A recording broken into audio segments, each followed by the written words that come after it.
Hello dear, welcome to the class of thermodynamics and today we are going to start our lecture number 7 in which we will talk about work.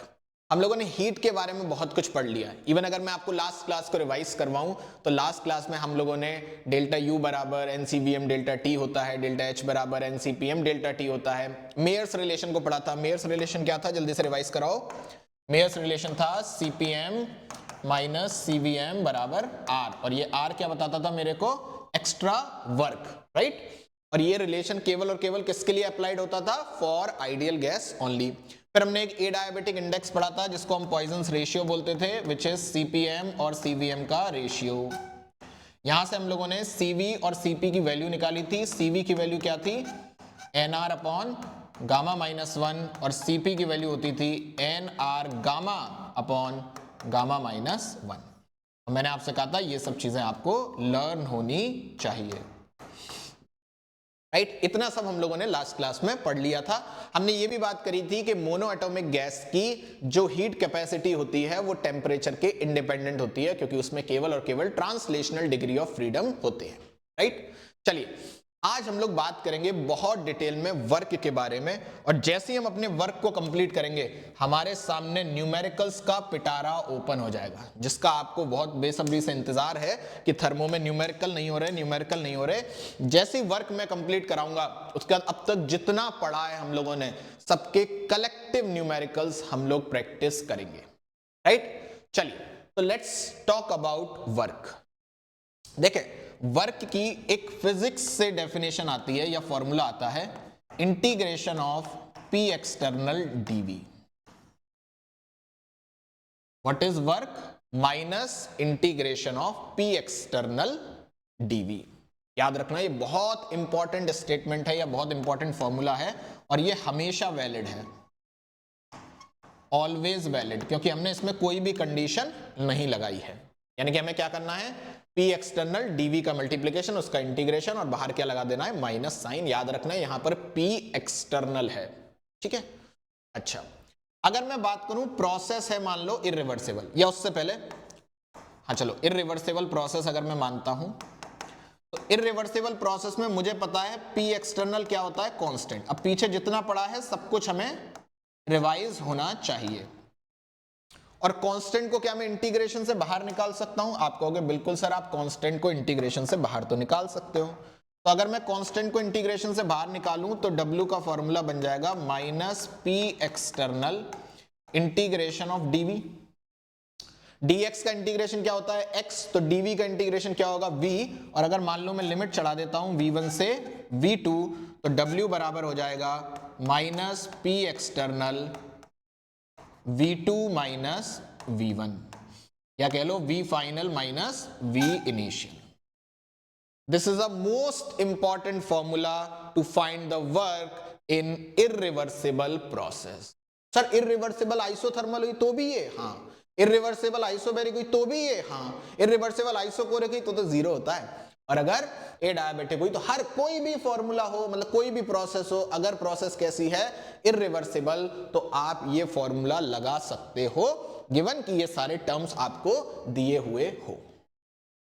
इतना ठीक है। तो यानी कि W बराबर minus P external V2 minus V1। बहुत अच्छी बात है। अच्छा, अब यहां से अगर देखो, अगर मैं करा रहा हूं क्या, कंप्रेशन, अगर मैं क्या करा रहा हूं, कंप्रेशन, तो कंप्रेशन में क्या होगा, कंप्रेशन में V2 छोटा हो जाएगा, V1 बड़ा हो जाएगा। छोटा माइनस बड़ा वैल्यू आएगी नेगेटिव, नेगेटिव नेगेटिव हो जाएगा पॉजिटिव, तो W आ जाएगा पॉजिटिव। और हमने पढ़ा भी है कि कंप्रेशन का वर्क हमेशा क्या होता है, पॉजिटिव, है ना, ठीक है, क्योंकि यहां पर V2 की वैल्यू लेस देन होगी V1 से। और अगर मैं यहां पर करा दूं एक्सपेंशन, तो W कैसा हो जाएगा, नेगेटिव, क्योंकि यहां पर V2 बड़ा होगा V1 से। ये दोनों चीजें हम डिटेल में पढ़ भी चुके हैं।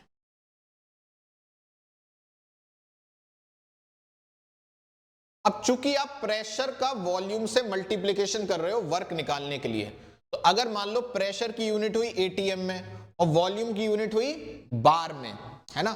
तो वर्क की यूनिट आएगी लीटर बार। अगर वॉल्यूम हुआ लीटर में, प्रेशर हुआ एटीएम में, तो वर्क की यूनिट आएगी लीटर एटीएम। और याद रखना 1 लीटर एटीएम बराबर होता है 101.325 जूल, एंड 1 लीटर बार बराबर होता है 100 जूल। ये बहुत काम आएंगे रिलेशन, इनको आपको बहुत अच्छे से याद रखना है।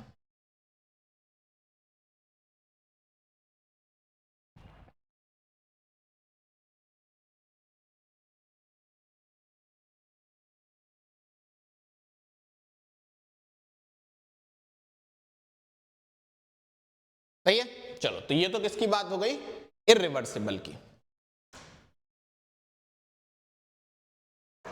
अब चलते हैं अगर प्रोसेस हुई रिवर्सिबल। अब बड़े ध्यान से सुनना,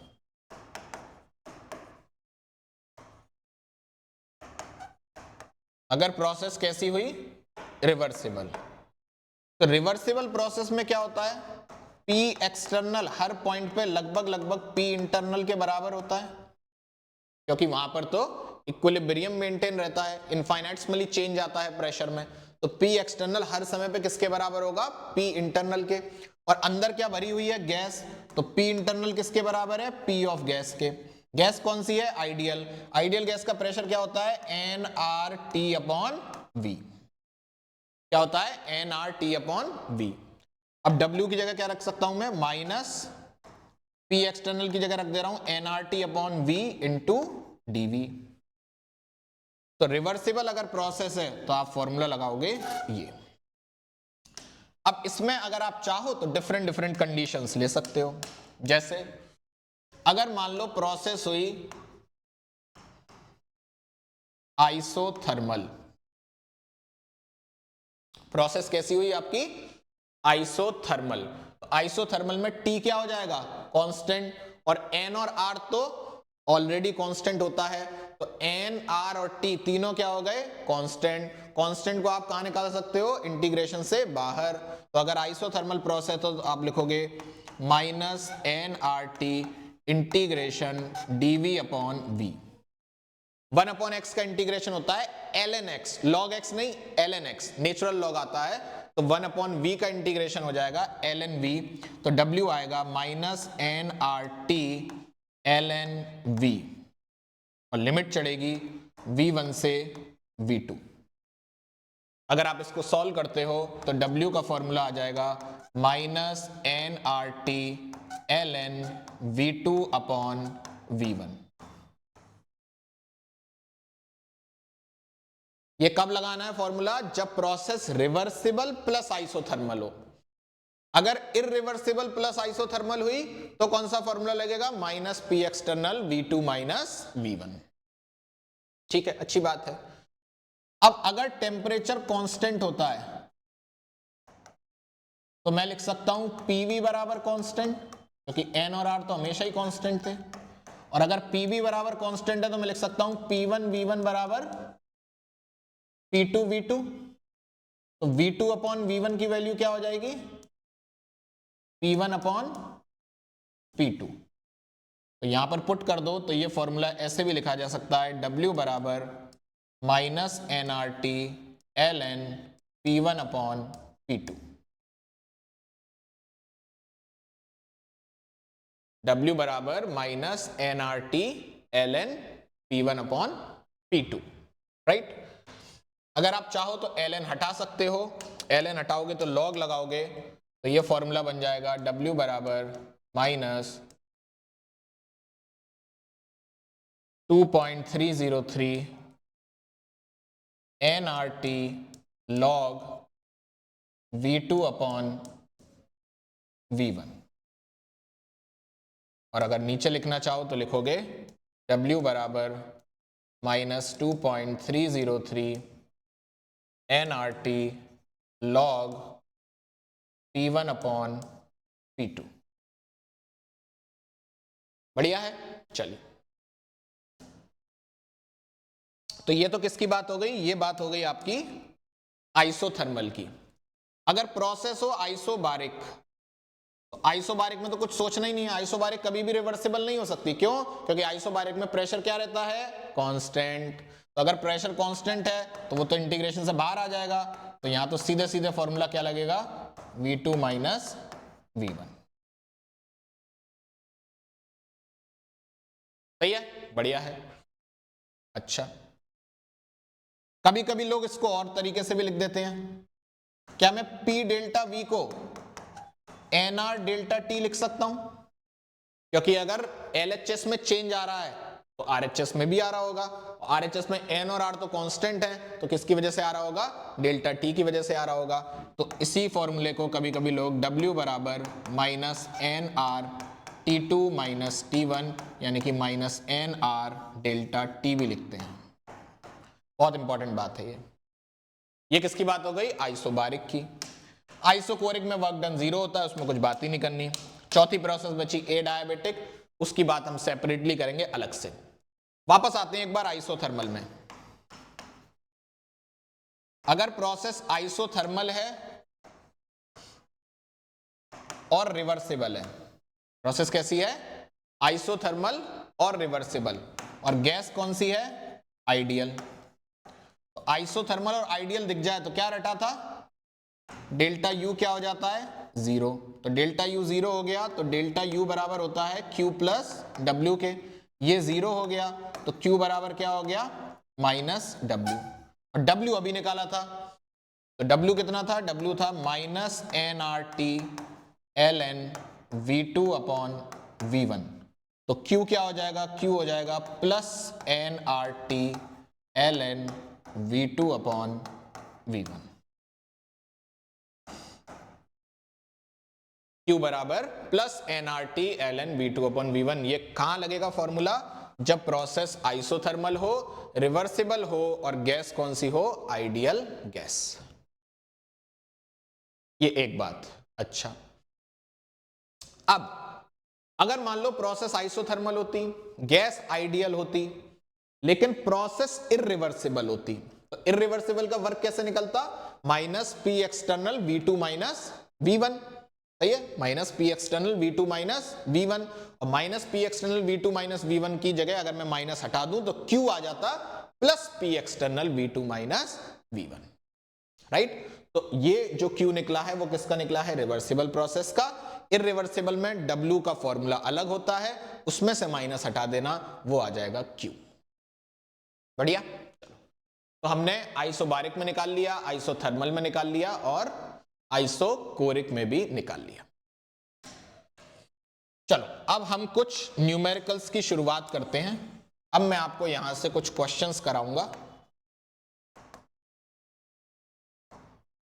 हर क्वेश्चन को बहुत अच्छे से आपको अटेम्प्ट करना है, डरना बिल्कुल नहीं है, खुद से ट्राई करना है, ठीक है। बहुत सिंपल सिंपल क्वेश्चन से शुरुआत लेता हूं।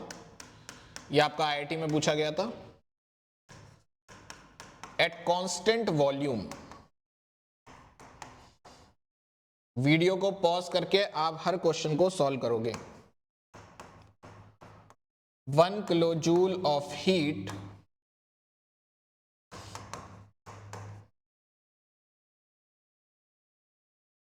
is transferred to 2 moles of an ideal gas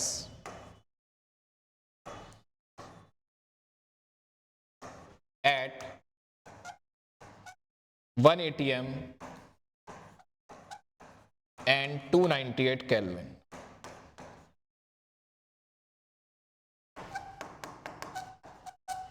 The final temperature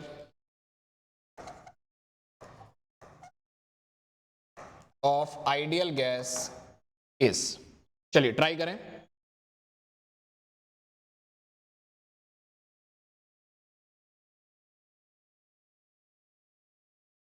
आपको कुछ गिवन है यहां पर, जो CV है दैट इज 3/2R, ये गिवन है। वीडियो को पॉज करिए, खुद से ट्राई करिए।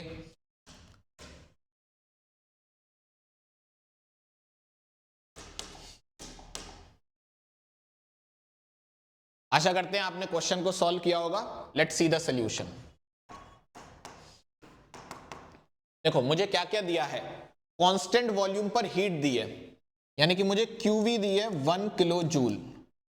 आपको पता है क्यूवी किसके बराबर होता है, डेल्टा यू के, विच इज 1 किलो जूल बोले तो 1000 जूल। ठीक है, तो डेल्टा यू दिया है और सीवी भी दिया है। ठीक है, और फाइनल टेम्परेचर मेरे से पूछा है, तो मुझे ये पता है कि डेल्टा यू बराबर एन सीवीएम डेल्टा टी होता है।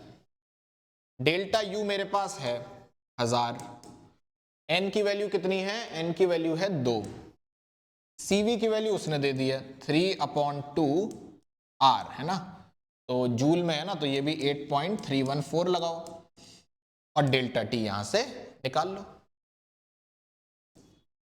अगर मैं रफली सॉल्व करूं तो मैं 8.314 को 25/3 लिख सकता हूं, और जैसे ही मैं इसको 25/3 लिखूंगा तो 3 से 3 कैंसिल हो जाएगा और ये आ जाएगा लगभग 40।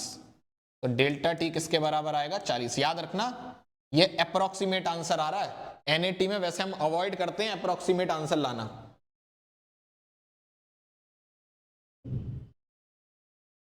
ठीक है ना, ये जो आया है आपका अप्रोक्सीमेट आंसर आया है, ये तब चलेगा जब आपके पास ऑप्शंस हो। ठीक है ना, खैर हम ऐसा नहीं कर सकते, तो हम चाहेंगे कि आप लोग इसको पूरा निकालें।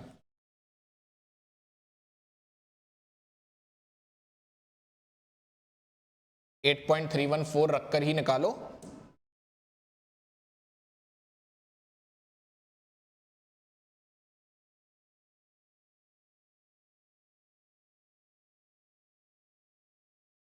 करो जल्दी से।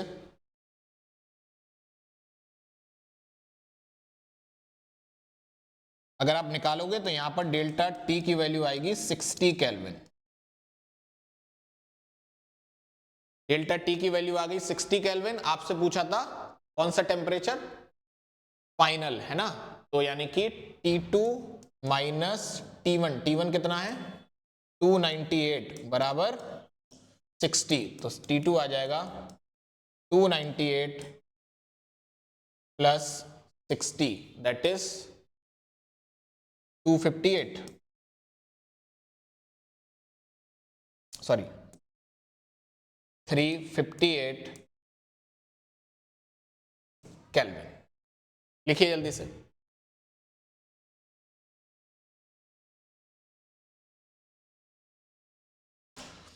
चलिए एक और करते हैं। This was asked in JEE main 2019,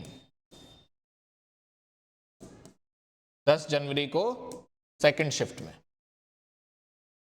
question लिखें,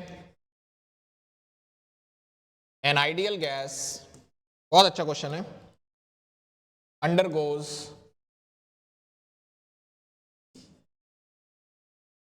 isothermal compression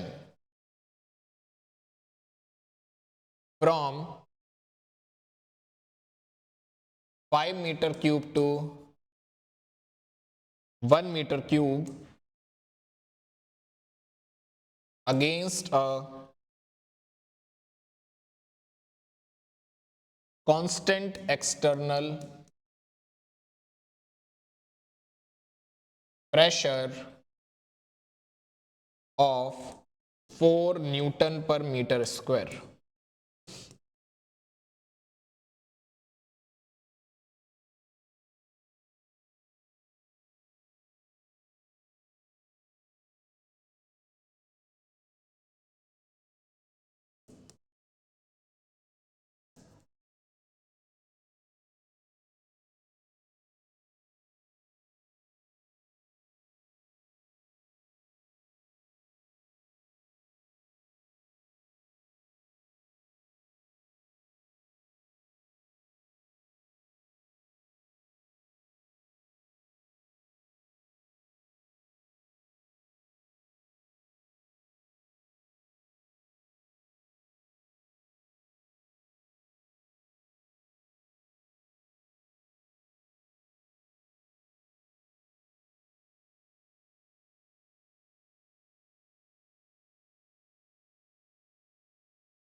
चलिए इसको अटेम्प्ट करें।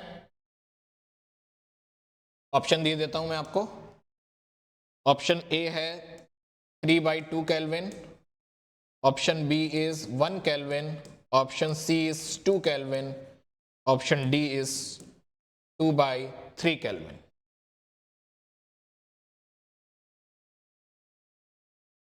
जल्दी से अटेम्प्ट करें क्वेश्चन को और बताइए कितना आंसर आएगा।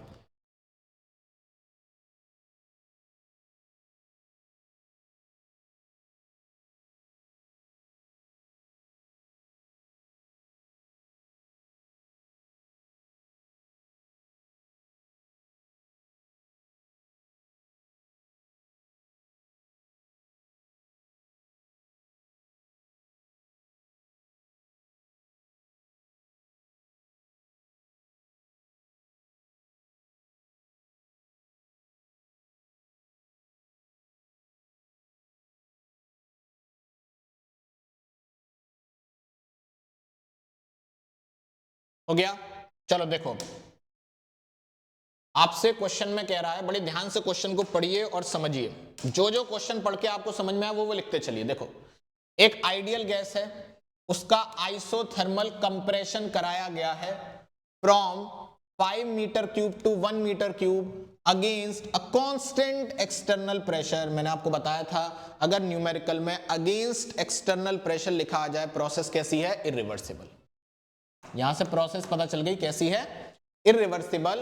और आइडियल गैस और आइसोथर्मल लिखा है तो एक बात और पता लग गई, delta U zero, delta U zero. बढ़िया है। और W क्या होगा? Minus P external V2 minus V1। बढ़िया है। P एक्सटर्नल कितना है? -4, मतलब माइनस पहले से 4। V2 कितना है? 1। V1 कितना है? 5। तो 1 माइनस 5। सही है? ठीक है, सब कुछ ऐसा यूनिट में है तो ये हो जाएगा -4 इंटू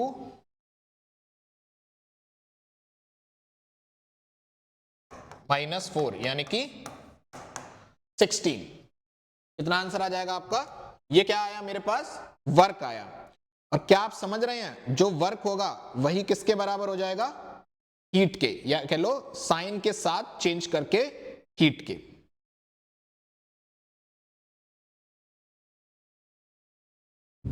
क्योंकि डेल्टा यू बराबर क्या होता है? Q plus W। Delta U क्या हो गया? 0। तो Q बराबर -W। यानी कि जितनी आप हीट दोगे सिस्टम में, उतना सिस्टम क्या कर लेगा? वर्क कर लेगा। अच्छी बात है।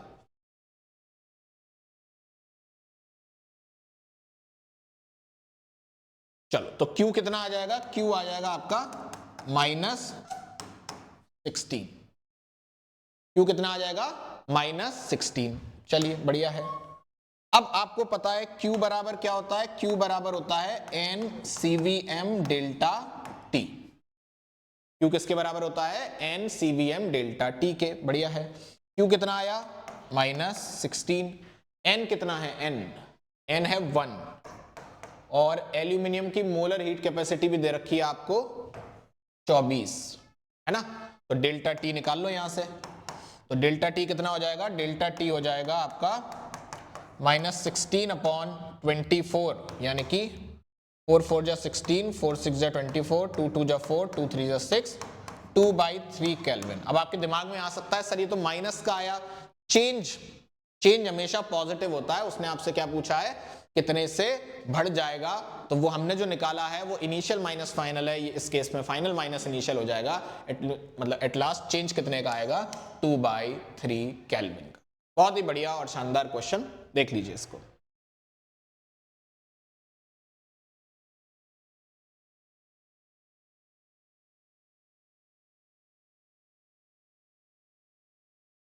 आइए एक और देखते हैं question.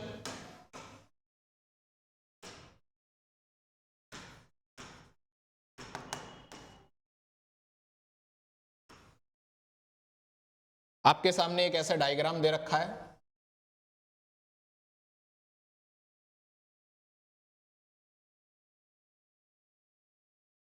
This point is A, B and C.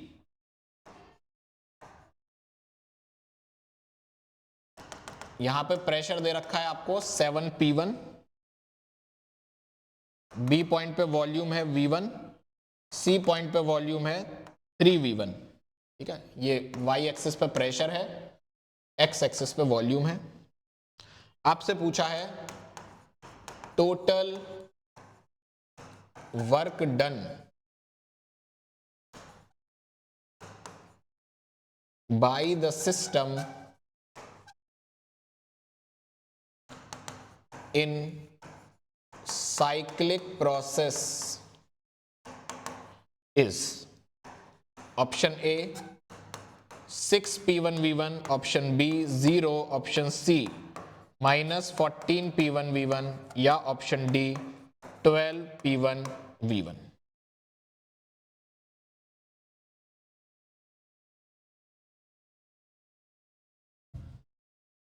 यहां पर ये P1 है।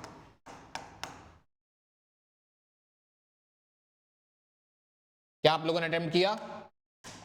आइए देखते हैं।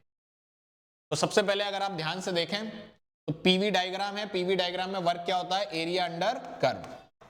तो यहां पे एरिया अंडर कर्व क्या आएगा? ट्राइंगल का एरिया। ट्राइंगल का एरिया क्या होता है? Half base into height. Base कितना है?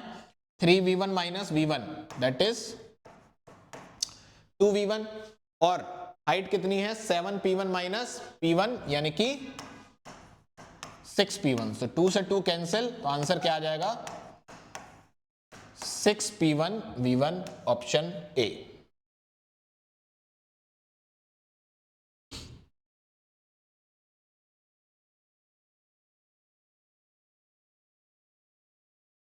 डन। चलिए एक और देखते हैं।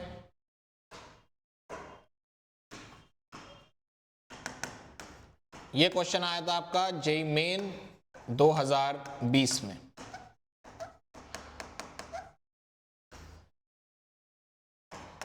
द मैग्नीट्यूड, अभी मैं नीट के भी कराऊंगा,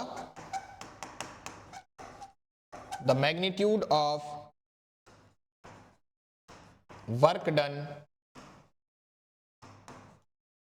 by the gas that undergoes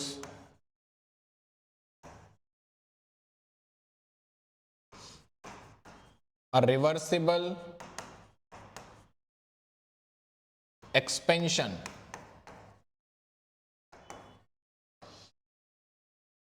along the path ABC shown in figure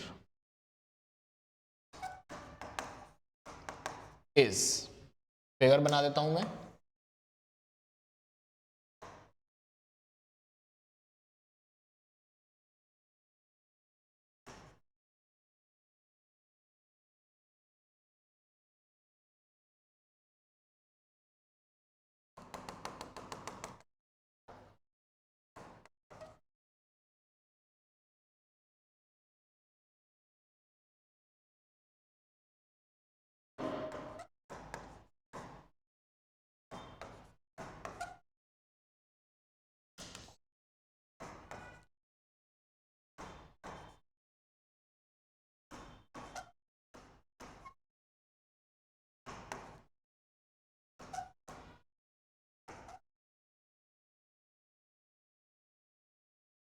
pressure आपका पास्कल में है और वॉल्यूम आपका मीटर क्यूब में है।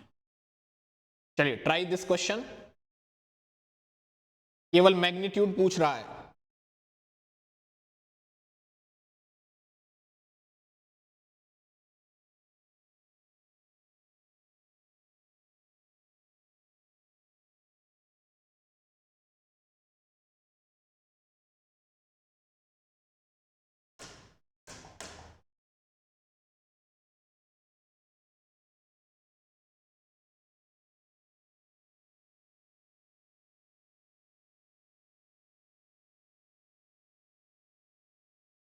तो अगर आप ध्यान से देखो तो ये एक ट्रेपेजियम है ना? तो या तो आप ट्रेपेजियम का डायरेक्ट निकाल लो एरिया, नहीं तो आप रेक्टेंगल प्लस ट्राइंगल का निकाल लो, है ना? तो चलो रेक्टेंगल प्लस ट्राइंगल निकाल लेते हैं। अच्छा, ध्यान देने वाली बात यह है कि यहां पर ओरिजिन शिफ्ट है, 0 0 पे ओरिजिन नहीं है। ओरिजिन कहां पर है? 2 पर, ठीक है। तो यानी कि ये 2 है।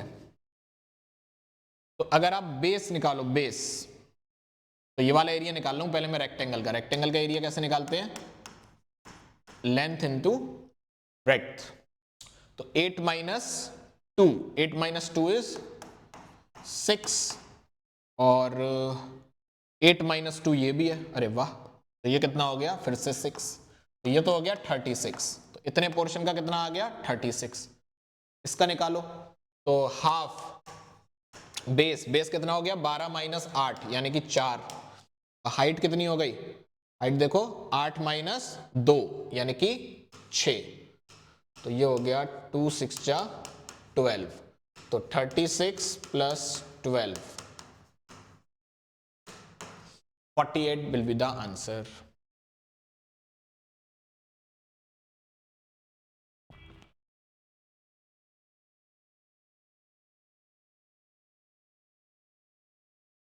चलो अगला देखो, नीट 2019 का। नीट 2019 में 2 सवाल आए थे, मैं दोनों करा दे रहा हूं।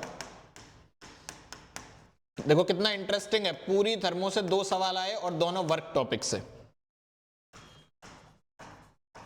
N ideal gas expands isothermally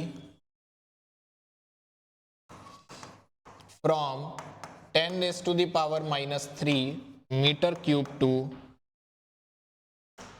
10 raised to the power minus 2 meter cube at 300 Kelvin against a constant external pressure of 10 raised to the power 5 Newton per meter square. The work done on the gas is option A minus 900 kilojoule plus 270 kilojoule minus 900 joule या plus 900 kilo joule. चलिए try करिए ये वाला question जल्दी से। What will be the answer?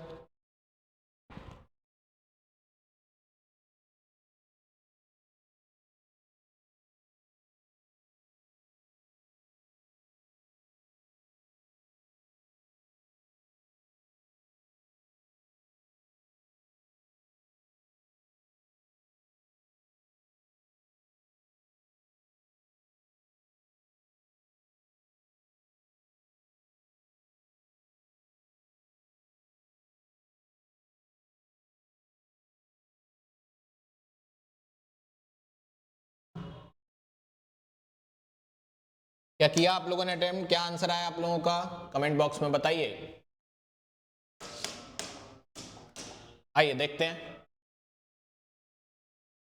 An ideal gas expands isothermally from this volume to this volume at against a constant external pressure. Process कैसी है?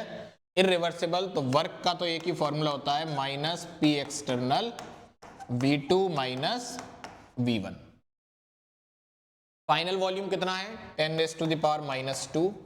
Initial कितना है? 10 raise to the power minus 3। P external कितना है?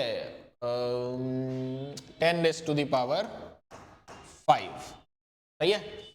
अच्छा, option joule में है और मेरे पास जो वैल्यू है वो भी न्यूटन मीटर स्क्वायर और मीटर क्यूब में ही है। बढ़िया है। तो फिर तो चलो आप देखते हैं। 10 रेज़ टू द पावर 5 तो है ही है। 10 raise to the power minus 2 अगर मैं कॉमन ले लूं तो यहां बचेगा 1 और यहां बच जाएगा 0.1, है ना। 1 माइनस 0.1 कितना हो जाएगा? 0.9।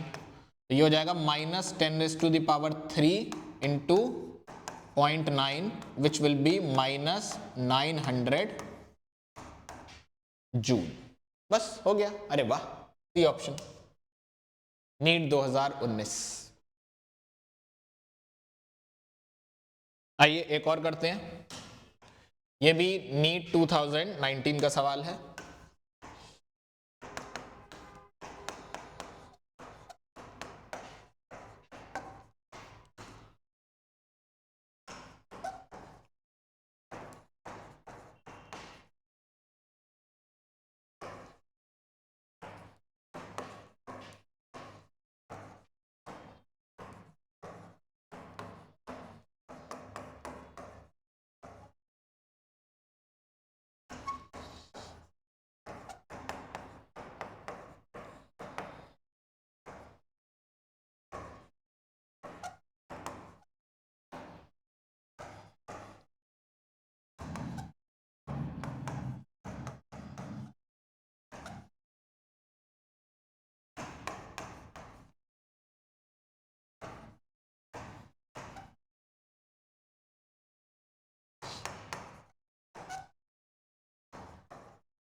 अटेम्प्ट करें जल्दी से। देखो क्या कह रहा है question, that under isothermal condition a gas at 300 Kelvin expands from this liter to this liter against a constant external pressure, यानी कि फिर से प्रोसेस क्या है, इरिवर्सिबल। बस कुछ नहीं सोचना है, -2 यानी कि minus P external V2 minus V1, 0.25 minus 0.1, और यहां से जो आंसर आएगा वो लीटर बार में आएगा, ऑप्शन जूल में है। मुझे पता है 1 लीटर बार बराबर 100 जूल होता है, तो W बराबर हो जाएगा -2 इंटू 0.25 माइनस 0.1, 0.15, सही है। और 15 टू जा होता है 30, तो W बराबर हो जाएगा -0.3 लीटर बार, और 1 लीटर बार बराबर होता है 100, तो -0.3 बराबर हो जाएगा ये -30 joule. Wow, -30 joule.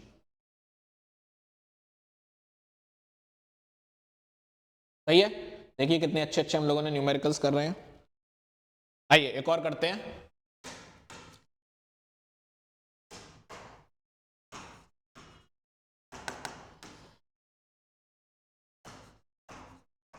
One mole of CaCO3 decompose in an open vessel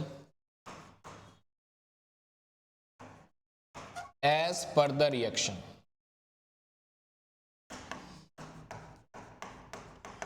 reaction क्या है, CaCO3 on heating forming CaO plus CO2 at 1000 Kelvin. Find the PV work done on the system.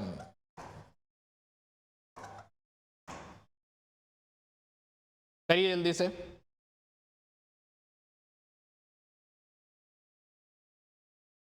अब देखो ऐसे क्वेश्चन को कैसे करते हैं। अगर आप ध्यान से देखो तो शुरुआत में केवल सॉलिड था, बाद में सॉलिड प्लस गैस बन गया। आपको पता है volume of gas is very very greater than volume of solid and liquid, तो गैस के वॉल्यूम के सामने सॉलिड और लिक्विड के वॉल्यूम की कोई भी औकात नहीं होती, हम उनको कोई भी वैल्यू नहीं देते। ठीक है, अच्छी बात है।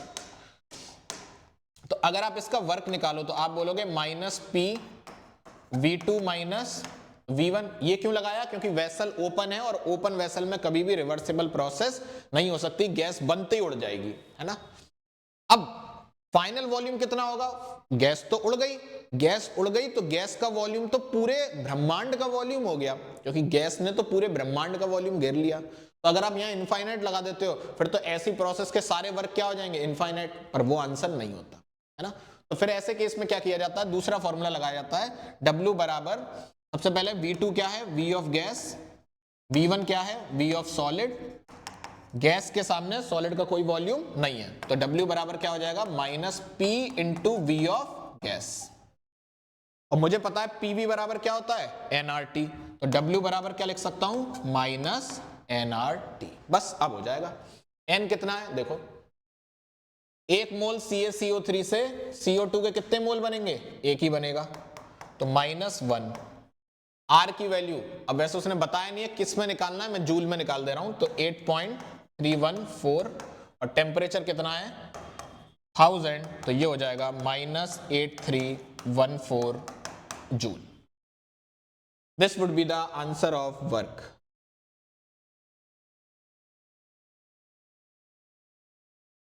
ठीक, अब इसी टाइप का एक और क्वेश्चन करा रहा हूं, अब उसको आप अटेम्प्ट करिए। मैं देखूंगा कमेंट्स में कितने लोगों ने आंसर बताए और कितने लोगों के सही हैं। बेईमानी नहीं करनी है, वीडियो आगे देखकर सही आंसर टाइप कर दिया।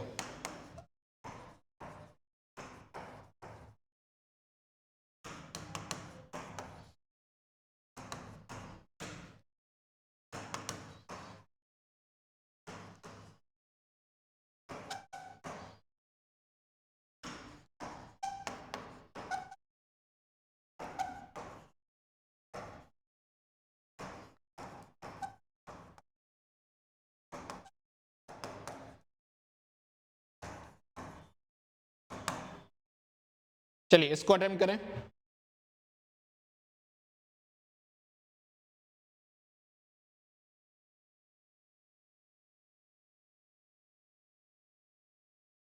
सबसे पहले रिएक्शन लिखनी है आपको, देखो सेम टाइप का क्वेश्चन है ये। वीडियो को पॉज करें, खुद से सॉल्व करें। आइए हम लोग देखते हैं।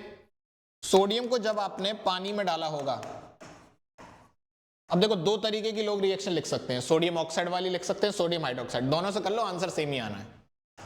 तो चलो मैं लिखता हूं NaOH प्लस H2, ये सॉरी ऐसे कर लो,